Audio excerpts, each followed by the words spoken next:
Welcome to Madman Fungi. Saprotrophic fungi are extremely important.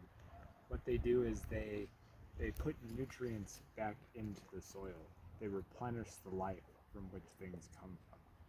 And they can be broken down into three separate categories: primary, secondary, and tertiary. Primary are the very fast, aggressive moving mycelial mats that latch onto things. This includes mushrooms like the oyster mushroom, Pleurotus austriatus, the smoky gill mushroom, Hypoloma capnoidus, and the sacred mushrooms such as Psilocybe cyanescens. Next, secondary, they rely on the environment set by the primary decomposers. This includes mushrooms such as Agaricus bisporus, the hallucinogenic Panaeolus cinctillus, and Stropharia ambigua. And lastly, the tertiary, they require a heavily decomposed, highly diverse microbial environment to thrive in. This includes mushrooms such as Canossibe cyanopus, Pluteus americanus, and Mycena rosea.